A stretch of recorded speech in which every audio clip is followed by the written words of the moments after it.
മുഖ്യമന്ത്രി പിണറായി വിജയന്റെ മകൾ വീണ വിജയന്റെ കമ്പനിയായ എക്സാലോജിക് സൊല്യൂഷൻസിനെതിരെ രജിസ്റ്റർ ചെയ്ത കേസിൽ പ്രതിപട്ടിക തയ്യാറാക്കി എൻഫോഴ്സ്മെന്റ് ഡയറക്ടറേറ്റ് കൂടുതൽ അന്വേഷണത്തിലേക്കെന്ന് സൂചന. വീണ പ്രതിപട്ടികയിലെത്തിയാൽ അറസ്റ്റിനും സാധ്യത കൂടും. കരിമണൽ ഖനന രംഗത്തുള്ള സ്വകാര്യ കമ്പനി ഒന്നാം പ്രതിയും കമ്പനിയുടെ മാനേജിംഗ് ഡയറക്ടർ രണ്ടാം പ്രതിയും കമ്പനി സീനിയർ മാനേജർ മൂന്നാം പ്രതിയും സീനിയർ ഓഫീസർ നാലാം പ്രതിയും എക്സാലോജിക് സൊല്യൂഷൻസ് അഞ്ചാം പ്രതിയും വീണ വിജയൻ ആറാം പ്രതിയുമാകുമെന്നാണ് സൂചന. ഇതിൽ ആദ്യ 4 പ്രതികളുടെ ചോദ്യം ചെയ്യൽ നടന്നു. ഈ പ്രതികളെ അറസ്റ്റ് ചെയ്യാനും സാധ്യതയുണ്ട്. ആദ്യ 4 പ്രതികൾ CMRL കമ്പനിയുമായി ബന്ധപ്പെട്ടവരായിരിക്കുമെന്നാണ് റിപ്പോർട്ട്. സീരിയസ് ഫ്രോഡ് ഇൻവെസ്റ്റിഗേഷൻ ഓഫീസിന്റെ പ്രോസിക്യൂഷൻ കംപ്ലയിന്റിന്റെ അടിസ്ഥാനത്തിലാണ് കേസ് രജിസ്റ്റർ ചെയ്തിട്ടുള്ളത്. എക്സാലോജിക്കും കരിമണൽ ഖനന കമ്പനിയും തമ്മിലുള്ള സാമ്പത്തിക ഇടപാടുകളിലാണ് അന്വേഷണം നടക്കുന്നത്. PC ജോർജിന്റെ മകൻ ഷോൺ ജോർജിന്റെ പരാതിയുടെ അടിസ്ഥാനത്തിലാണ് നടപടികളെന്ന് ആരോപണമുയർന്നിരുന്നു. ഇതിലെ നിയമവിരുദ്ധത ചർച്ചയാക്കാൻ CMRലും ശ്രമിച്ചു. ഇതിനിടെയാണ് ഇക്കാര്യത്തിൽ ED വ്യക്തത വരുത്തുന്നത്.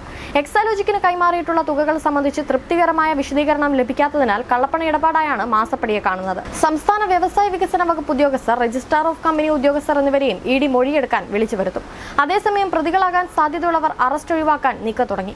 സേവനത്തിന്റെ പേരിൽ 1,72,00,000 രൂപ നൽകിയത് കള്ളപ്പണം വെളുപ്പിക്കൽ നിരോധന നിയമത്തിന്റെ പരിധിയിൽ വരില്ലെന്നാണ് ഇവർക്ക് ലഭിച്ച നിയമോപദേശം. PML ആക്ടിലെ ഷെഡ്യൂൾ കുറ്റകൃത്യങ്ങളിൽ ഇത് വരുന്നില്ല. കുറ്റകൃത്യത്തിൽ നിന്ന് കക്ഷികൾ എന്തെങ്കിലും സമ്പാദിച്ചതായി തെളിഞ്ഞാലേ കള്ളപ്പണം വെളുപ്പിക്കൽ നിരോധന നിയമത്തിന്റെ പരിധിയിൽ വരും. ഈ കേസിൽ അതില്ല. 2 കമ്പനികൾ തമ്മിലുള്ള ഇടപാടിൽ PML ആക്ടിലെ ഷെഡ്യൂൾ പ്രകാരമുള്ള ക്രിമിനൽ കുറ്റം കണ്ടെത്തിയിട്ടില്ലെന്ന നിയമോപദേശം CMRലടക്കം കിട്ടിയിട്ടുണ്ട്. കൊള്ള നടന്നതാണെന്നും കൃത്യമായ രേഖകളുണ്ടെന്നും EDക്ക് അറിയാം. കേന്ദ്ര ആഭ്യന്തര മന്ത്രാലയത്തിന്റെ നിർദ്ദേശാനുസരണമായിരിക്കും ഇനി അന്വേഷണം നടക്കുക. വീണയെ കേന്ദ്ര സർക്കാർ രക്ഷിച്ചു എന്ന മട്ടിലുള്ള വാർത്തകൾ പ്രചരിക്കുന്നതിനിടയിലാണ് തികച്ചും അപ്രതീക്ഷിതമായി ED പിടിമുറുക്കുന്നത്. കൊച്ചി ആസ്ഥാനമായ CMRL കമ്പനിയിൽ നിന്ന് വ്യക്തിപരമായി കൈപ്പറ്റിയ 55 ലക്ഷം രൂപയെപ്പറ്റി പിണറായി ഇതുവരെ വിശദീകരിച്ചിട്ടില്ല.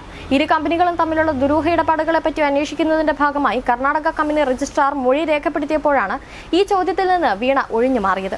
CMRലുമായി സേവന കരാറിൽ ഏർപ്പെട്ട് എക്സാലോജിക്ക് നേടിയ 1.72 കോടി രൂപയ്ക്ക് പുറമെ അതേ കമ്പനിക്ക് വ്യക്തിപരമായി കൺസൾട്ടൻസി സർവീസ് നൽകി 55 ലക്ഷം രൂപ വീണ വിജയൻ കൈപ്പറ്റിയിരുന്നു.